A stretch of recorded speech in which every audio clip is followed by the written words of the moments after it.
I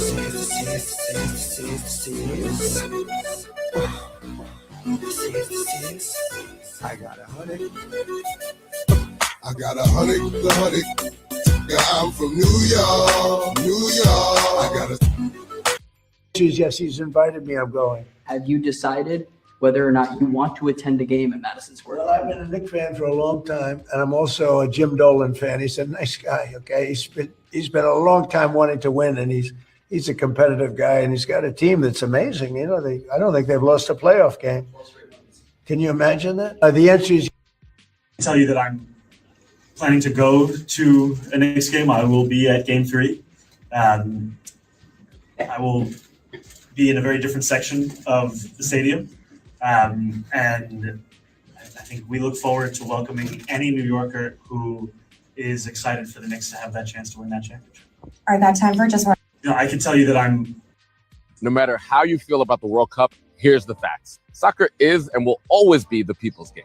And with the FIFA World Cup pulling up on all of us, I thought it would be a great time to connect some political dots. Soccer, or football, is a sport with deep working class roots because it requires no expensive gear and is accessible enough to be played on any open patch of dirt or street. It became a great equalizer and provided opportunities for poor and working class people to feel joy and connection. And unsurprisingly, because of corporate greed and political corruption, soccer became a deeply expensive sport, hindering actual working class people's access to it. The World Cup has and continues to be used by fascist regimes for propaganda. But just like in the past, people see through the lies and smokescreens. FIFA wants nothing more than for you to forget their racism and greed and buy. As you're celebrating, remember to give your time, money, and attention back to our people, like stadium workers, who will be responsible for making all of this happen, many without protections, unions, or bonuses. Check out our COPA page. Working Families Power and Mi Gente Support Committee join forces to build this beautiful campaign for this beautiful game. There is no World Cup without the people of the world. There's no World Cup. There's no NBA Finals. There's no Super Bowl without the people. Good morning and welcome to Black Press USA's morning show, where we bring you the trending headlines. We bring you the culture. And, you know, all eyes on New York tonight. JINEEA? Well. Good morning. Welcome, Black Press USA. And yes, New York is the place to be, and it's a little nerve-wracking though. I got a lot to say about this one. You'll be happy. Yeah, I can't wait to hear your take because, you know, as we saw in the videos, we saw Donald Trump saying that he's coming to the game. Mandami will be there, but Mandami is not the problem. Donald Trump is coming to the game, and now there are no watch parties. He's shutting the city down. And I think that's my problem. You know, I think that he's absolutely wrong for this one. I'll champion where it's champion, but right here, where the fans in New York have propelled this team to the position that they're in. So Donald Trump coming in right now is just not good. Like, it's just, it's wrong. It's selfish because now everybody's got to get there 3 hours before. They've already priced everybody out of the stadium itself, and the real people and the real fans who were okay with standing outside for 3 hours cheering, they no longer get to be outside because all the blocks around New York City are going to be blocked off. But I think this is actually their version of the bringing in the National Guard. I really thought about it, and I think this is how they're actually cleaning the streets and making sure that they don't tear New York up, right? Because now nobody's going to be around. You got the Secret Service and all these extra guards in there. So I think this is their way of saying, well, this is how we're cleaning up the streets and get these people off the streets. Because if not, what are you going to do? But I think that the people are going to be outside anyway, and there's going to be a problem. So I hope nothing bad happens, right, as a result.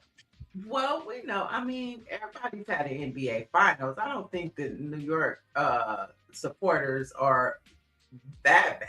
We You know, last what- time we won was 1973. I wasn't even alive. But I mean, I don't think that New Yorkers are savages. I think they're gonna turn up like they do here in But I'm LA. saying just the clash between the Secret Service Oh, you think and they're the gonna fans. clash? You know what Okay. I'm saying? Like, you know, the fans being angry and the Secret Service just not understanding the communication lines, right? You know, the Secret Service thinking they protecting Donald Trump. Somebody does something drunken, stupid. You know, I hope they have that kind of candor when they understand that these are fans wanting to be, you know, excited about I want to celebrate their team. Yeah. their New York Knicks. I mean, I love how, you know, you saw blocks, you know, putting TVs in the street and then the community Oh, it's coming serious. out and watching the games. I love to see It that. is serious. I'm supposed to go to a watch party tonight with Max B, Remy Ma, and French Montana. So I'm debating whether I want to be down there because it's, you know, it's havoc. And now where people really don't know where they're going to cut off for the president because they're cutting off streets. You can't drive. You can't do all this. And that's what's wrong about it. Like you shouldn't want to be, that's selfish because you should want New York to be able to celebrate their championship, how they do, without trying to do all this stuff for you. You can't go. Well, there's a campaign to boo them, and I hope it is successful. There is a campaign? There is a campaign to boo Donald Trump at the game tonight. And so I hope that they do it. See, that takes away from the game itself. You know what I'm saying? That takes away. And that's interesting. But all of those elite people that are there, you know, they, you know, people who can pay $10,000 for a ticket, are they booing Trump? I don't know. Yeah, he's we'll see what happens. You know, he's such a liar. You know, like you saw the video, I mean the image that came up. It might be Wednesday, it might be tonight, but he said he was coming tonight. Mandami says he's gonna be far away from him. Mandami should be there. That's his city, right? But Mandami, see, I'm not so sure about him yet because he's got to be in on this too, because, you know, the police have to, you know, outline the perimeters, you know, and how much of this is he in on. So again, because they're nervous, they don't have the police force. Remember, they cut police in New York, right? So they don't have the police force that can really handle this crowd. These people are wild. Okay, they are. Get it, but let me just say, when Minnesota won, you know, fans react to their home team. I don't think that I'm not.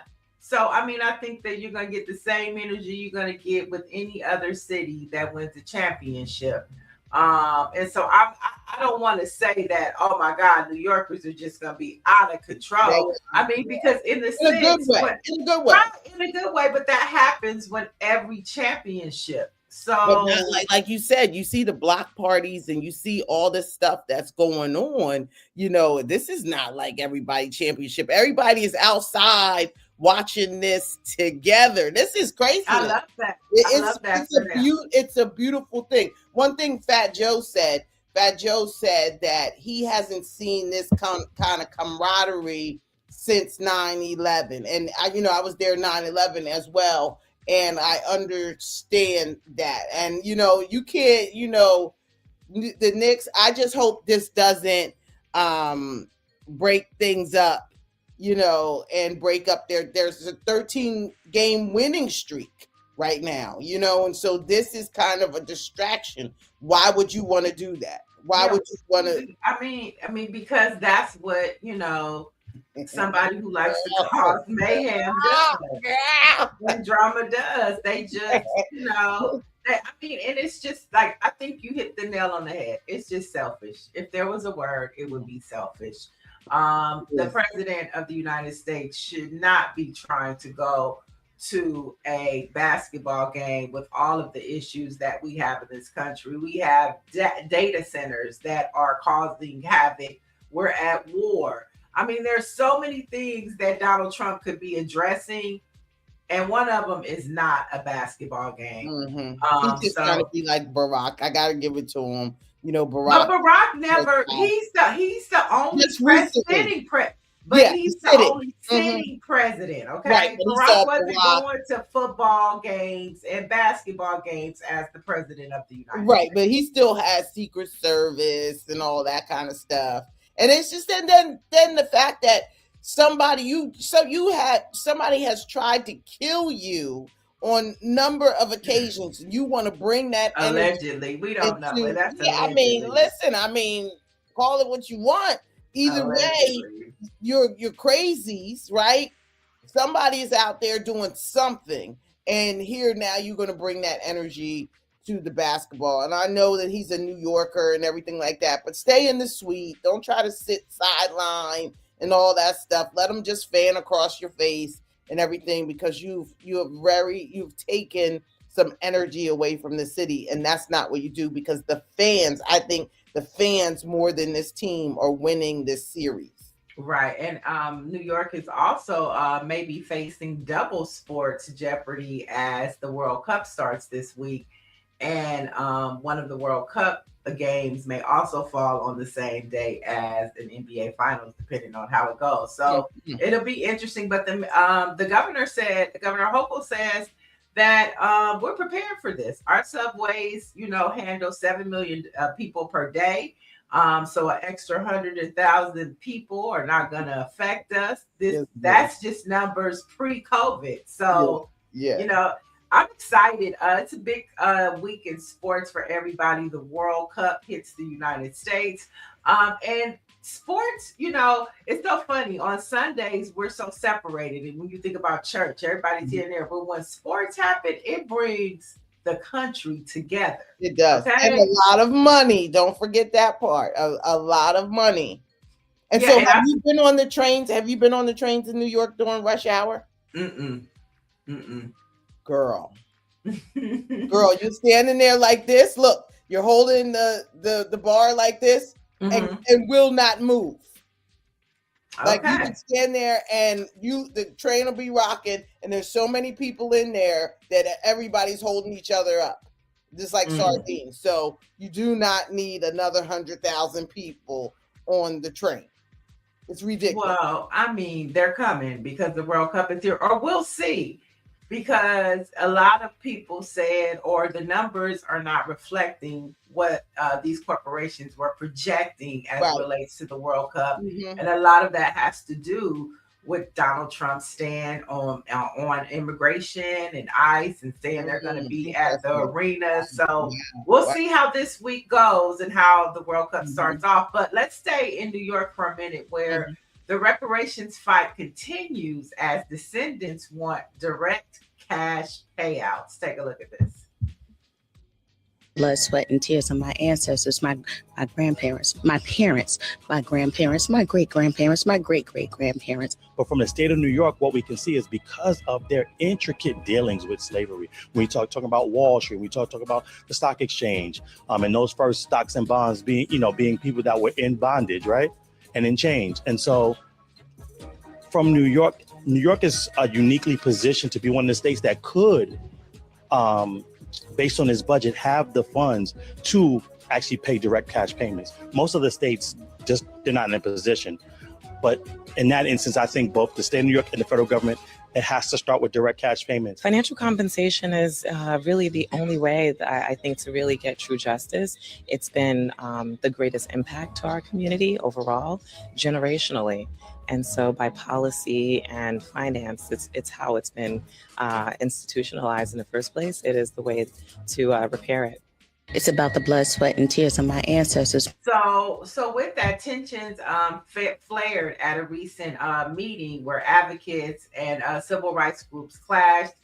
So the debate is basically centered on whether reparations should be reserved exclusively for descendants of enslaved Americans, often referred to as foundational Black Americans, on whether eligibility should extend to all Black residents in affected by systemic discrimination, including those who migrated to the U.S. That is the big debate. It was a big debate here in California. But I think the difference between the reparations task force in California versus what's happening in New York is that it was a 1,200 page analysis that they came back with here in California.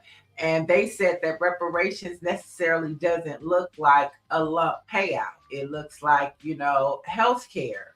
It looks like, criminal justice reform. And so it's levels. But in New York, y'all saying, give me the loot, give me the loot. As always, that, but, they're talking about it, but I'm upset with this because Governor Hochul, she had pushed the reparations committee from 2027 to 2029, right? So she's going up for election in this year, right?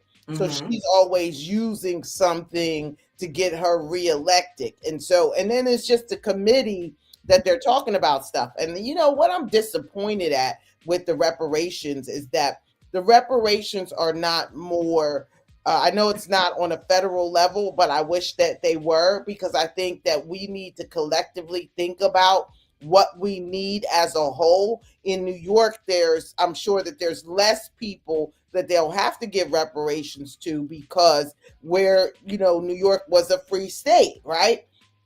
So it's like, people were going to New York. So what are they paying them on? And I think that it definitely 100% needs to be foundational Black Americans. I have this fight with my West Indian friends all the time. Like, I think this is a problem. Why are you even trying to step up to this? You got to the country at a certain time that wasn't here. Allow us to do what we're doing. And I think that we're all the same but different people. And I think that it just needs to, our stories are different. Like I argue with my friends all the time, like being a first generation American, being the baby Jesus of your family is something huge that you should want to champion and stuff, and not try to act like you've gone through this Black struggle that we've had here in America for so long, So I fight with this crazy, Yeah. But I mean, New York did participate in slavery. When you think about the insurance companies, when you think about the banks, I mean, they might not necessarily have had slaves, but they definitely participated in slavery. From that perspective, insurance. So give me more on that. What do you mean? So when you talk about the insurance companies, and like there are people that have never received reparations from the banking industries that participated in slavery, or the insurance companies, and so from a corporate standpoint, they did participate in slavery, and just like here in California. You would think that because we're on the West, but yes, there was slavery happening in California. And so it happened on multiple levels. And I think that's where California is a little more savvy with thinking about it in terms of it's not just, Black folks in chains. It is about the whole ecosystem of how slavery worked. Got it. You know what I'm saying? From banking to, and like from a healthcare standpoint, when we think about Henrietta Lacks, when we think about the Tuskegee, the campaign with the men in Tuskegee. So it's multiple levels. And so when you think about reparations, it's larger today than just 40 acres and a mule. Although I'll take 40 acres and a mule. Give it to me. I'll take it. But, it has evolved into a conversation of what does reparations look like. But at the end of the day, Donald Trump was just about to give January 6th rioters a slush fund, which was stopped, thank God, for now. But you know what I'm saying? So when you say you can't give reparations to Black folks, it's a lie, because you've done it before and you was just about to do it for convicts. Right. So they're gonna take care of their own. And we should we should definitely think about that.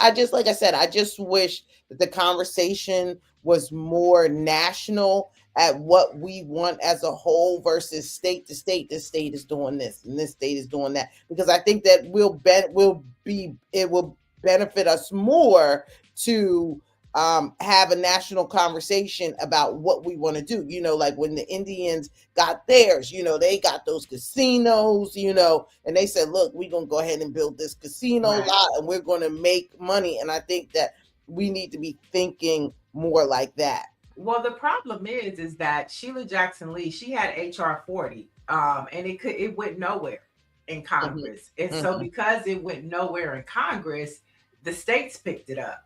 But Ayanna Pressley, the Congresswoman, she has picked up that bill, HR 40, and she really started putting her foot on the gas, especially when they had the slush fund a couple weeks ago.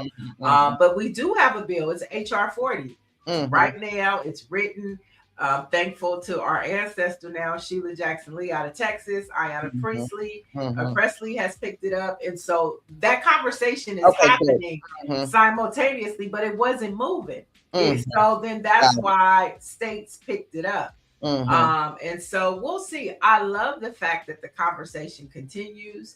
Even though all of this craziness is going on, the fight for reparations for Black folks is an important conversation. And I love how we are not letting it die. It is alive. So hopefully we'll get that 50 acres and a mule or whatever that looks like in today's time. Okay.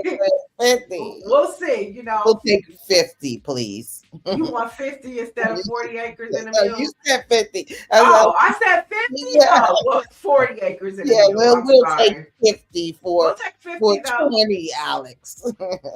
I'll take 50 acres and or I'll take 40 acres and $800,000 like that. That'll work. You know, let us get some land and we need to build out. You know, it's just like, I just think that at this point, with all the stuff going on in America, we have to carve out a place for ourselves and stop trying to live around these folks who don't like us, you know? Right. So let's get into our next story. Speaking of Donald Trump, he was recently pressed for the growing number of unemployment for Black Americans.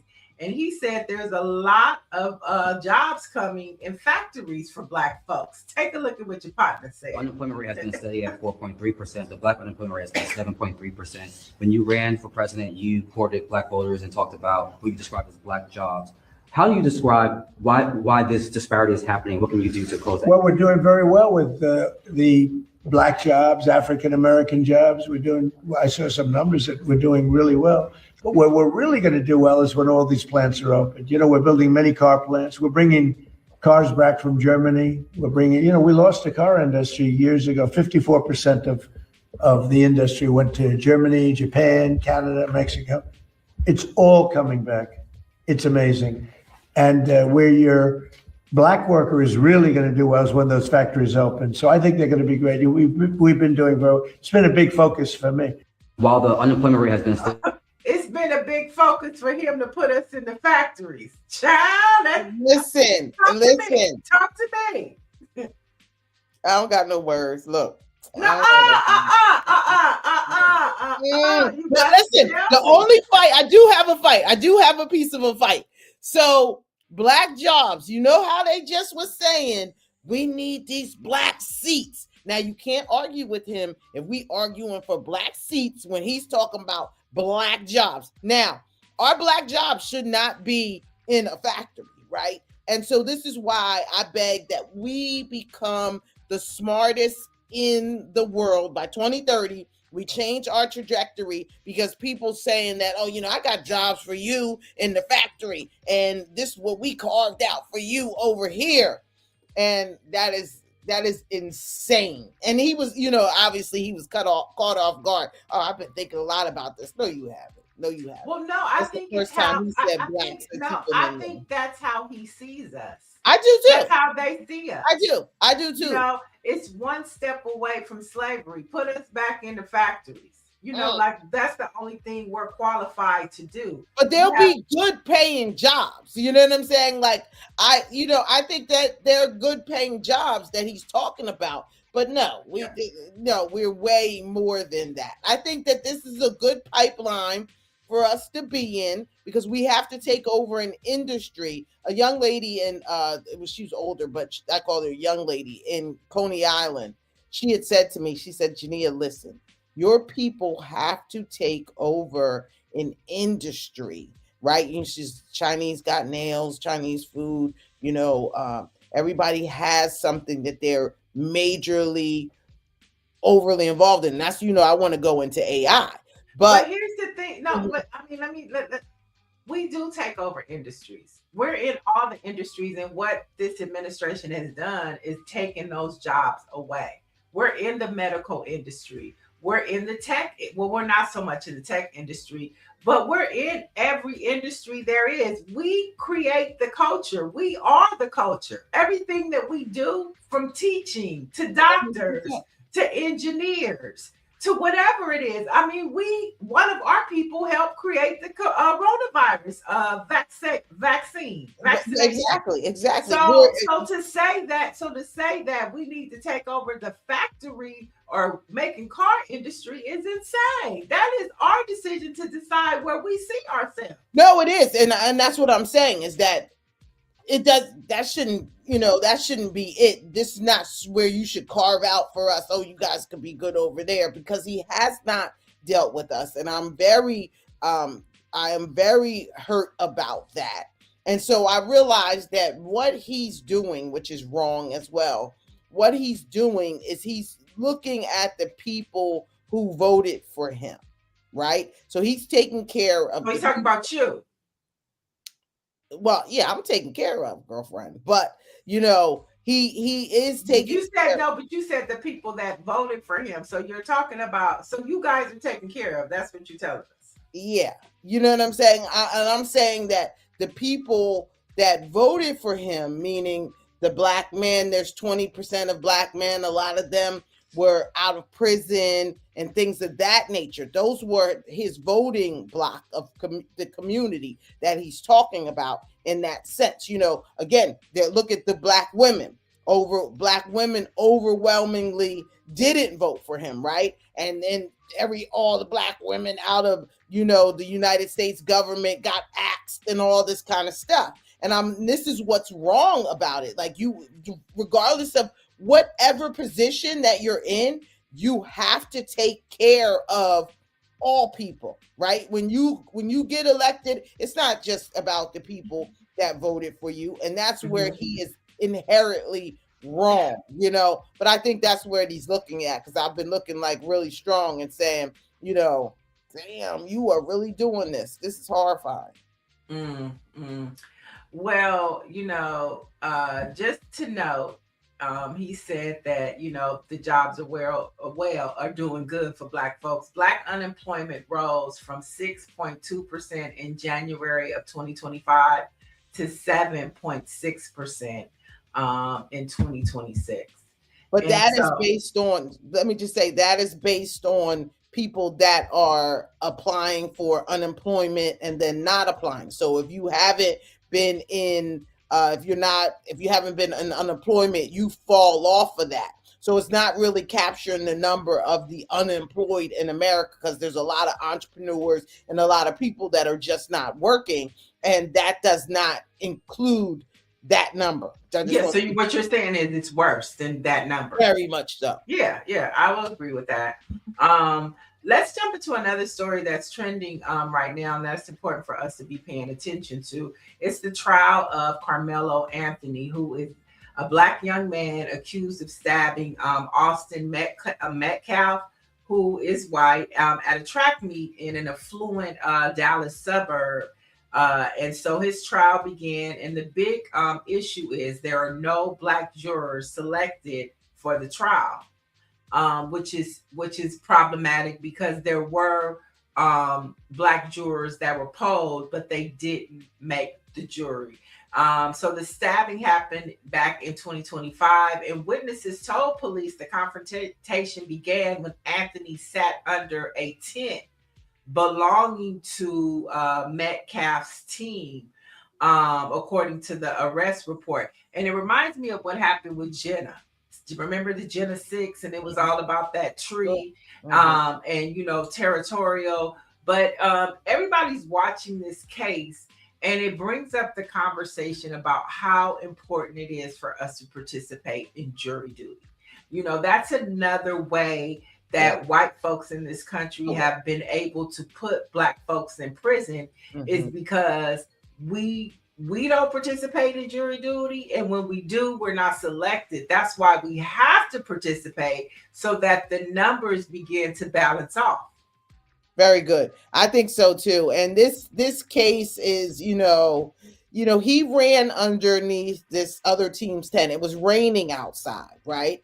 And so he ran under the other team's tent. His team didn't have a tent. And it was like, you know, profusely raining outside. So he runs under the tent, and they tell him, you know, they jump up, you know, punks jump up to get beat down. They jump up on him and, you know, get out of my tent, get out of my tent. And that's why I can't understand the part where they said that this was premeditated, right? So he premeditated the rain. He premeditated running under their tent, and, you know, and these twins confronting him in this manner, you know. And so, you know, it's just so horrible, again, that in this country that Black lives are looked at as expendable, and that we could just get bullied and we don't do anything about it, and everything is our fault no matter what.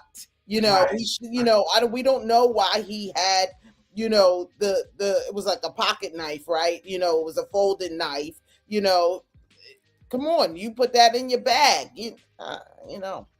Yeah, so we'll be monitoring this trial and case as it. So they finished, right? So they're just looking for the jury to deliberate now, right? No, the trial just started. So you know, the headline is that the trial started last week. But I think somebody closed their case. Maybe it was somebody. Well, the trial is still going on. It's still going. Yeah, it's still going on, and so we'll continue to monitor that and see how that goes. But most importantly, we encourage you to participate in jury duty when you get your summons. Participate, because that could be a life that you could save. A life that you can save, for sure. There was 2 Black women that they were, you know, interviewing for jury duty. I mean, for the jury, and they said that they couldn't convict.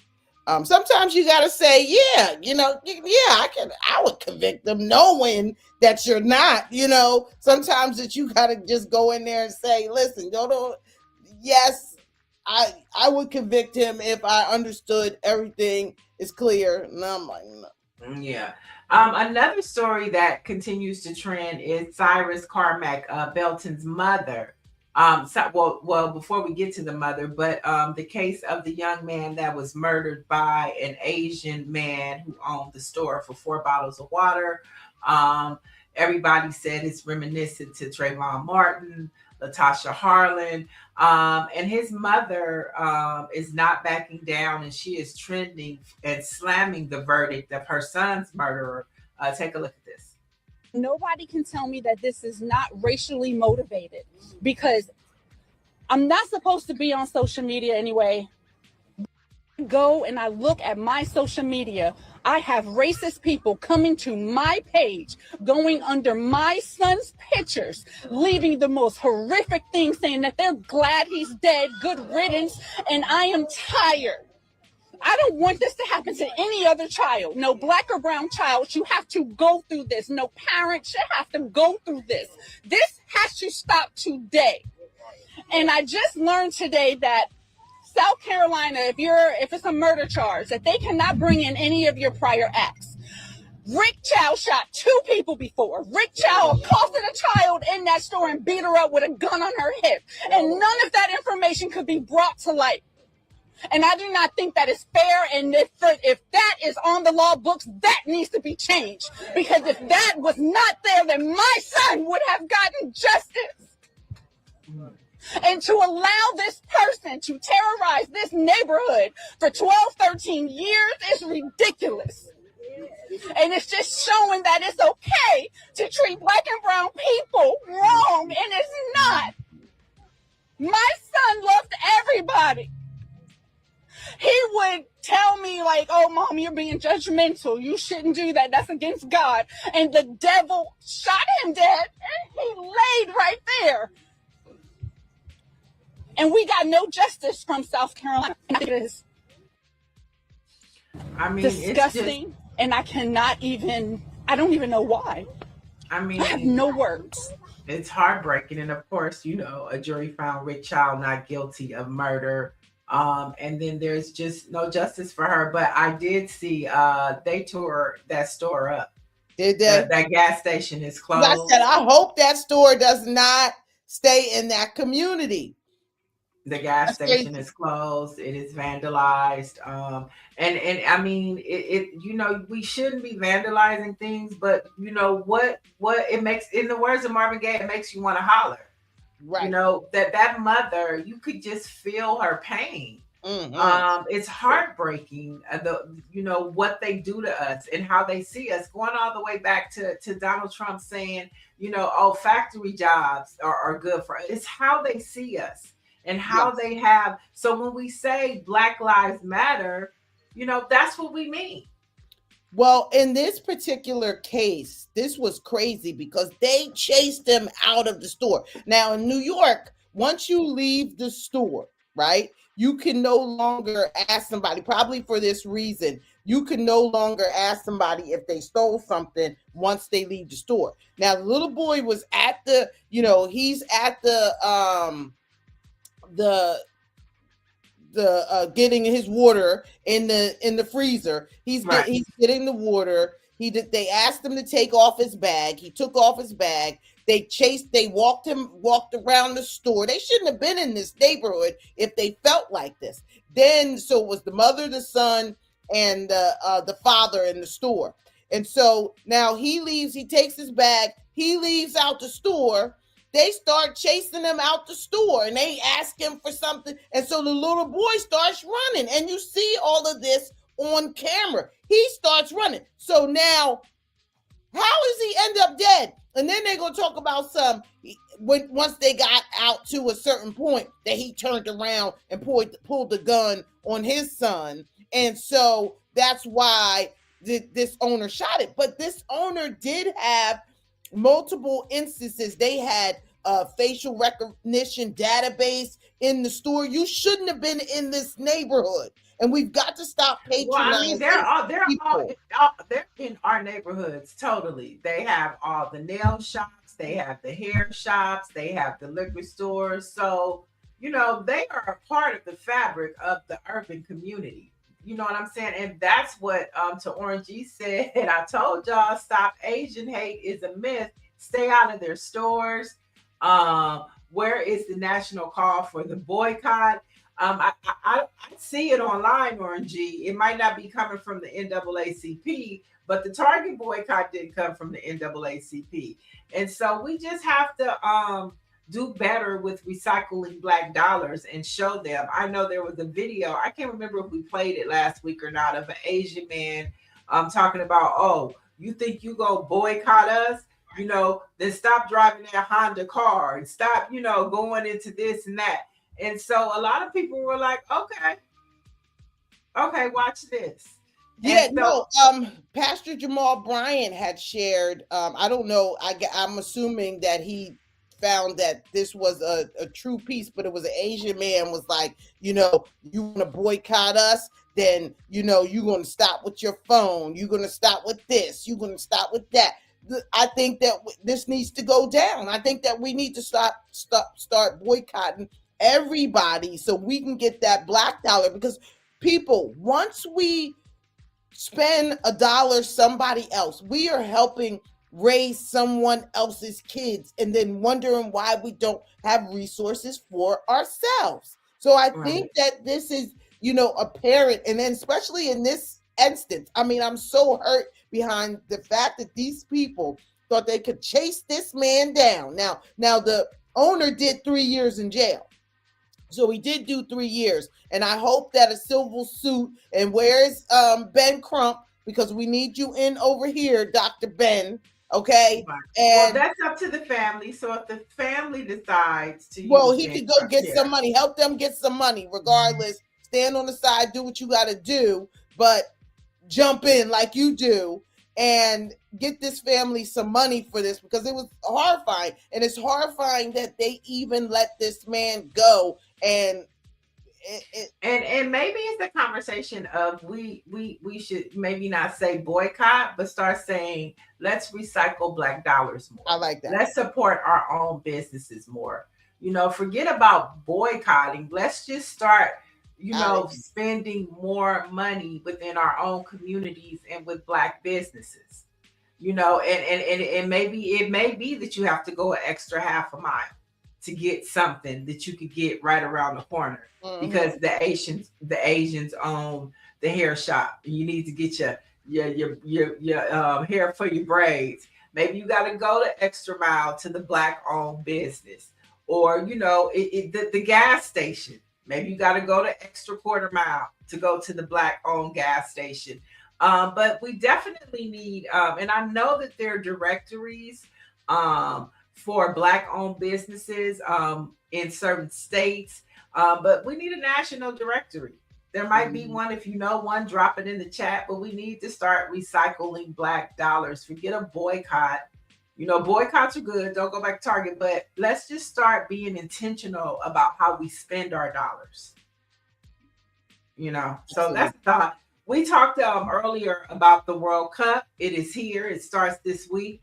But here in LA, roughly 2,000 SoFi Stadium workers overwhelmingly have authorized a strike in time for the FIFA World Cup as it kicks off here in Los Angeles. So Unite Here, Local 11, which represents the stadium's hospitality staff, said 96% of its members voted in favor of the strike.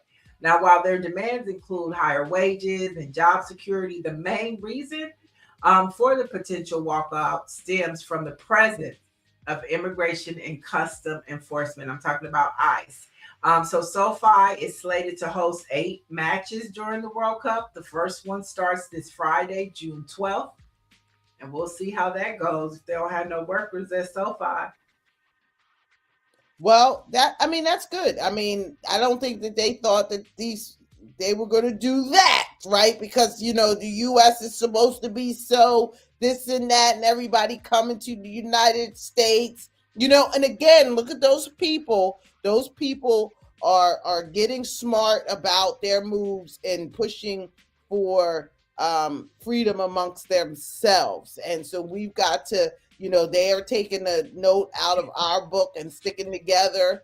And good luck to you guys. So we'll see. I mean, I think this week will be interesting because there was so much hype built up about this World Cup. They say that hotels are not full like were anticipated. Ticket sales are not what they thought they were going to be. And so it'll be interesting to see what this World Cup is, because I know we're not big soccer watchers as a whole. Black folks aren't. So this is all new for me. I'm like, okay, the World Cup. Did you get your tickets? This is a big, I don't want to go. You was fighting for the tickets. What ticket? I was fighting for the Olympic ticket. The Olympics. Oh, my bad. I thought you was trying to get the feet. But no, but I'm excited. I'm excited for all of the soccer fans. I want to see all the hype. I know here in Inglewood, where SoFi resides, the stadium resides.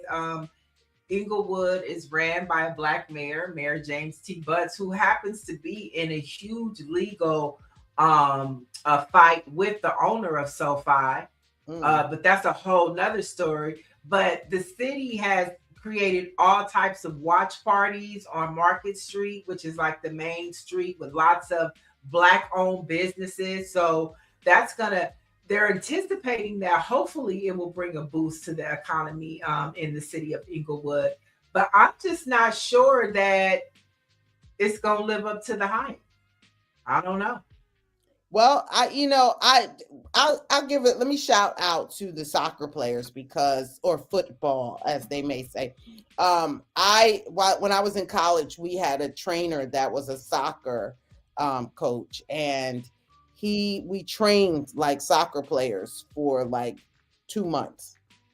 It was so grueling what they do to their bodies to like stay in shape. It was like something else. So I respect the art, the art of the sport, and they're good. The games are good if you watch them. They're I know that the men are fine. Them Ghana men that got off that plane, baby. Now I will definitely be watching them play. And hopefully, I guess they're looking to push, soccer in the United States, so we watch it more with all of this, because Messi, and I'm getting to know names, huge names in this. But I think they're hardcore, and their games are tight, and they are good. So good luck, everyone. Yeah, good luck, and we definitely will be, looking to see what's going on and monitoring if the hype, if it lives up to the hype here in the United States, because I know around the world people are excited. Okay, they'll be watching, just like we'll be watching the NBA Finals tonight. But here's something interesting: a new analysis by Moneyline found that earning more than $100,000 a year is now considered lower middle class in 12 states. So look at the states. You got Massachusetts, New Jersey, Maryland, Hawaii, California. This is all lower middle class now to make $100,000. I can't believe New York is not on that list. Right. Because I guess that's just poor in New York. Right. Poor. But indeed, to your point, this is lower middle class now. And I live in California, so I guess I'm lower middle class. You know what I'm saying? But this is wild, the times we live in, and it's scary. This is scary. No, we have to readjust. We cannot sit back and say, okay, that's just what it is, and we're not a part of that. We have to figure out what jobs, because when these college kids are getting out of college, they jump right into a job. When I got out of college, my first job was like $35,000 a year, right? And so these college kids, though, are looking at careers, and then they have family members, they have people that are pulling them up to give them those $100,000 jobs to start, right? They're starting out of college and stuff, and then something that continues to go up, and we have to start looking in that direction, and we've got to pull each other up, and that's why we're going to need to tap into one another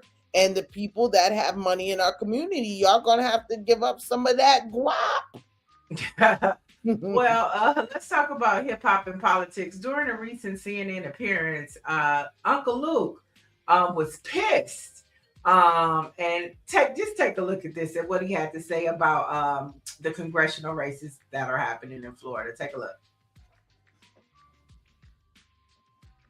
That's not one supporting her from the Congressional Black Caucus. And let me ask you about the Congressional Black Caucus. People in this district that's supporting her. People hate her. Because you went pretty hard on the Congressional Black Caucus on a recent podcast. Let me play what you said about the CBC. In the same way they jumped out there talking about the Republicans who are taking African-American representation, they should be jumping out there with the same conviction with a member of their own party, which is Debbie Wasserman Schultz, and going at her the same way that they're going after the Republicans, because you can't be hypocritical in this moment. You can't be like, oh, she's blue, so we can't go after her. No, she's white, and we could go after her. What do you want to see from the CBC that you're not? I want to see the CBC stand down, put down on her. What we say in the community, I want to see them put down. And let me ask you, I want to see Hakeem Jeffrey stand up to her. But we know it's a political game, because the CBC feels like if they put down on her, then Hakeem Jeffrey might somehow upset the Dixiecrats that are still in the Democratic Party. Because let's keep in mind, we have not been suffering as a people. Black men have not been sitting at home in elections because we feel so comfortable about the Democratic Party. This is the moment where we make the decision as African Americans. Do we continue supporting status quo within the Democratic Party, or do we stand up? And that's why Broward County is ground zero to that. And I expect this CBC to stand up. I expect Leader Hakeem Jeffrey to stand up to her and say no. And then I expect her white counterparts to say no, because you can't just figure out, Debbie, you can't just go in and you and Jared Moskowitz get in a room and say, Jared, I'm not going to run against you, but I'm not going to run back from I want to see a re-election, but I'm going to go over there into the black district because I know the black candidates don't have as much money as I have because I got $15 million in my PAC. I got $33 million in a slush fund, and I can go in there and take their seat. No, Alcee Hastings is rolling over in his grave right now. Rolling over in his grave right now because this is happening right now, but not on my watch, Vic. I'm telling you, Vic, she's dealing with a hurricane, a real hurricane, Category 5, and my name is Luther Campbell, and that's the hurricane she's dealing with, because I'm not going to sit by and allow this woman to come carpetbag into our community and do the exact same thing that the Republicans are doing. And I have a real serious problem with that. Look, if it's head to head, we're going to do it. If it's not head to head, I mean, we still going to get it done because I have faith in white, black, Hispanic people in this district, and they're going to do the right thing. They're going to look at this re-election woman for what she really is, and they're going to vote for me. Luther Campbell, thank you very much for being on the show. Now, we did reach out to Congresswoman Debbie Wasserman Schultz for an interview. They did not respond. Yeah, she's been very quiet while all of this is going on. She's been very quiet, but I am so glad. I mean, he called him out the Dixiecrats. You know, he called her a carpetbagger. And, you know, he's right. He is 100% like a Republican. Right. No, he doesn't. Yes, he does. Yes, he does. He's calling him out. Don't be hating. Don't be hating. He does not sound like a Republican. He didn't say nothing about a Republican. But yes, he said a lot about a Republican. He said that it just same way that we're calling out the Republicans and doing what they're doing is you got to call this woman out too. And I'm glad. I think Hakeem is on the borderline, you know, and I got a call the other day about Luke, and I'm ready to bring in the fortress for you, Luke, because I got a call from a Republican who's ready to jump on his team and saying, listen, have you heard about this? I really want to help Luke. Let's do, I've been saying this since you and I have gotten together, that we've got to support Luke. And this is how that politics with us should be. It shouldn't be, I'm a Republican, so I can't help my brother, my hip hop brother. I'm on it. Like, let's get him elected. I don't care that he's a Democrat. I don't care. He doesn't understand, politics in the sense of it, because he's if Hegseth can lead the military and be the Secretary of Defense, Uncle Luke can definitely be a Congress member. To me, he's talking more sense than Pete. Okay. And what he's saying is right. The Democratic Party does have internal problems that they need to fix. And I thought that he did an excellent job at articulating what those problems are. Because she said, okay, Mr. White Man, I'm not going to run against you. His name is Jared. I'm going to go over here in the black district because I got 15 million in my PAC. That's the problem. That's the issue right there. And I'm glad that he called it out. And like I said, Hakeem Jeffries has not endorsed Wiserman. And it'll be interesting to see if we have some CBC members speak out in support of what Luke is saying, right? Because he has some great points. I think they need to meet Luke, because I think Hakeem, I've been pushing him, too, because it's like you saying that you the hip hop congressman. So now a real hip hop person is stepping up to be a congressman and doing the right things. He's old enough You know, he's learned enough. This is his community, hands down, you know, and people are stepping up. You know, Rick Ross had just did something with him. DJ Khaled. Benjamin Crump just endorsed him. He did something with Ludacris out in Atlanta. So people, he's getting that steam. And again, I think that we should blindly support him, especially when this lady Wasserman Schultz is jumping in. But that's how politics are. You know, they want me to run for office. You know what they said? We've got to find a seat for you. You know, so they, you know, that's what they do. You know, they're looking to say, let's get you in the easiest place, right? And so that was easy for her, like a no-brainer. The Black people don't pay attention. I've got enough money to, you know, make it look good, and I'm gonna go in here and overpower this amateur. And Luke is saying, "Oh hell no!" I love the fact that he said that he's a hurricane and all that. Right. Luke, okay. I mean, he has all the wordplay. The wordplay was playing in that conversation. I'm excited for him, and I'm definitely going to join his team. Yeah, and I think that Hakeem Jeffries, to the point of being the hip hop congressman and all of that, and he loves to quote Biggie, lines and things like that. He's going to have to do more than just stay silent. Not endorsing her, not endorsing her. That's good, but we need you to do a little more. We need you to say something.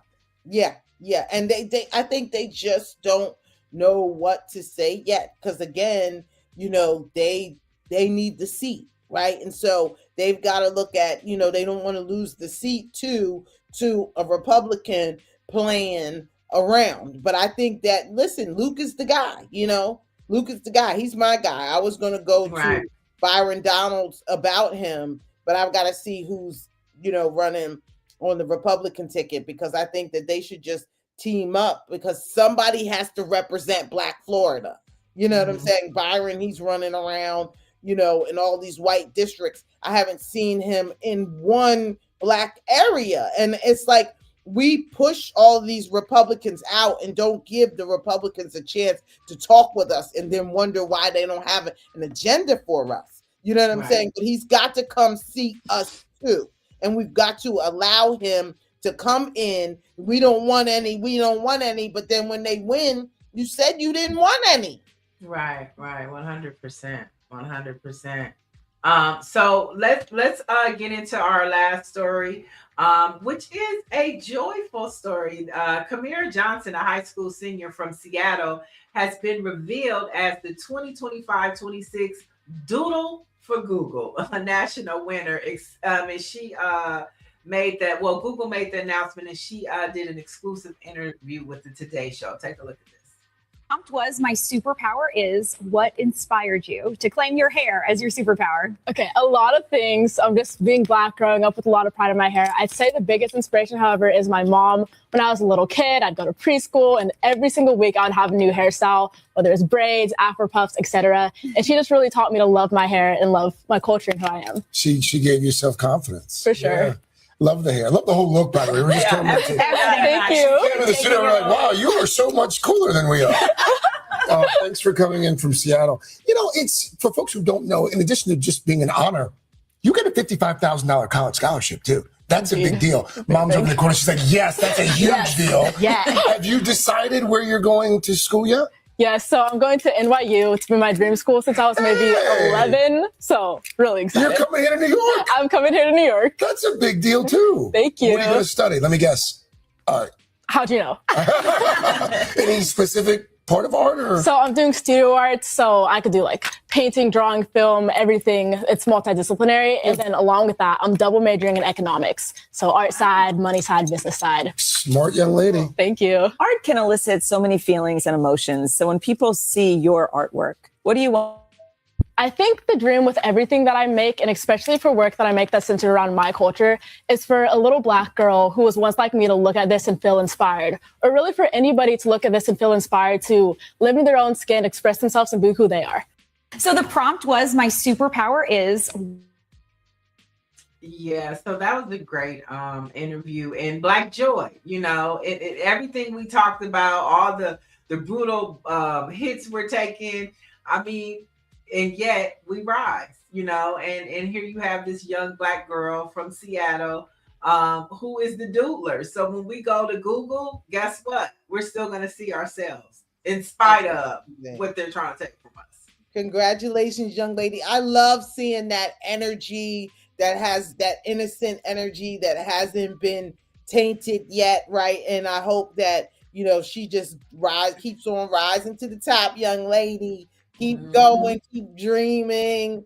You know, that's amazing.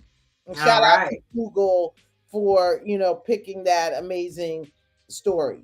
Yeah, and then that scholarship she got as well, you know. So And all the best. NYU, welcome to New York, little miss. Yeah, so lots of excitement happening in all eyes on New York today, for sure. 100%. Before we get out of here, we know our country is celebrating 250 years, but it's nothing without the Black experience. So on this day in 1967, President Lyndon B. Johnson nominated Thurgood Marshall for the Supreme Court Justice of the United States. And we know that was very instrumental into a lot of things that the progression of Black folks in this country and representation. That's why representation matters. I'm not sure you could compare that to Clarence Thomas, but today we remember Thurgood Marshall. Any closing thoughts, JINEEA?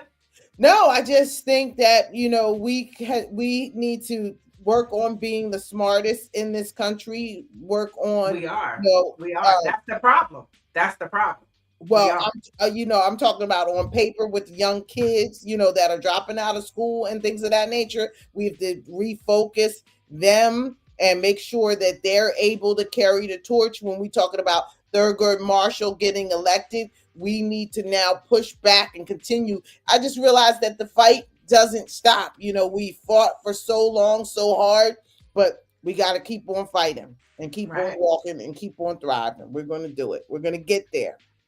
Right, 100%. All right, Chad, thanks for chiming in with all of your comments. Y'all talk to each other. Y'all talk to us. We truly appreciate you. Don't forget to pick up your latest edition of your Black newspaper in your city or community. There's one in every town. And for the latest in Black news, you can visit blackpressusa.com. And we'll talk to you tomorrow. See you guys. Send to the Senate this afternoon the nomination of Mr. Thurgood Marshall, Solicitor General, to the position of Associate Justice Supreme Court, made vacant by the resignation of Justice Tom C. Clark of Texas. Thus, the highest court in the land, with the vacancy owing to the stepping down of Justice Clark, has named to its august